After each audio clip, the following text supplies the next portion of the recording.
I'm Chad the Shark Collins, 5-time Muay Thai world champion. For me, the ocean is my mental release from my fight sport. When I'm diving, when I'm underwater, there's nothing else in the world that matters. That's what I'm concentrating on. And it's the exact same for me when I'm fighting in the ring. I got the name Chad the Shark Collins. One time I was spearfishing and I shot a really good fish and we took a photo underwater and there were sharks behind me. And my trainer seen it and he was just like, this is what we're going to call you, Chad the Shark. Growing up on the Gold Coast, it started with surfing, and then when there was no surf, me and my mates would be like, what can we do? So then we discovered freediving, and it went into spearfishing, and then it went into doing lots of little things to do with the ocean. I think it's so important that we all get together as a community and all work together to keep something that we've got so beautiful. I'm super excited to use my own audience to help raise awareness and target saving the ocean for generations to come.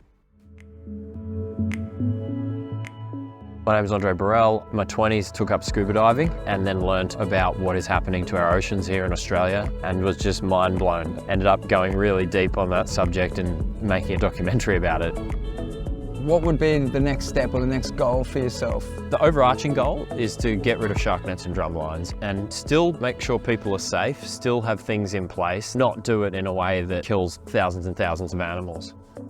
So what's one thing that the general public could jump on board with and help stop the cull? There probably isn't one thing that's a silver bullet. However, we're always doing something and we've always got different calls to actions because we just gotta keep going. This isn't a, one and done kind of easy fight to win, unfortunately, but we gotta keep trying. Thank you very much for talking to me today, Andre. I wish you all the best. Appreciate it. Thanks for taking the time, man. So Yolanda, thank you so much for joining me today. Could you tell me a little bit about your journey and your story? I'm a marine social scientist and Divers for Climate, a community of divers trying to do better for our blue planet. There's one thing that you could voice on how we can protect our oceans. What would it be? Well, I've got two things. One, always use your voice, find your voice, share your story. It's more powerful than you think. And number two is join a group, right? Climate change is overwhelming and you can't do it alone. We're in it together. So I would really encourage people to use their voice, share their stories, find a group that resonates with you and join the journey. Caitlin, lovely to have you here today. Could you tell us a little bit about Surfers for Climate? Surfers for Climate's mission is to mobilise and empower a sea roots movement of surfers for positive climate action. Our vision is to see surfers riding waves in thriving oceans. Having someone like yourself from the combat sports world bridges a gap between two different audiences that helps us spread the message.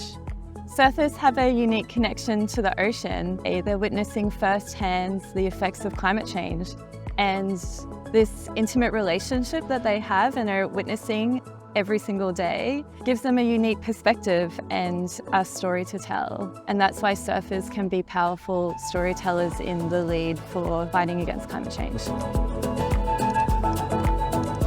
One thing you wanted people to remember about Bastion Group's approach to development, what would that be? I think it's that being a good corporate citizen within the local environment. We have to make a participation to make it a better place. And it's really important to our buyers and it's really important to what we want to deliver. We have an objective to try and remove as much plastic from the ocean as the volume of each building we build here on the East Coast. We live in such an amazing environment here. It's been lovely talking to you today, Alex. I'm super excited for the future and I love everything that Bastion Group is about. For me to be an ambassador for the ocean, it's free to be kind, it's free to give back, and the ocean needs us. If no one else helps the ocean, who will?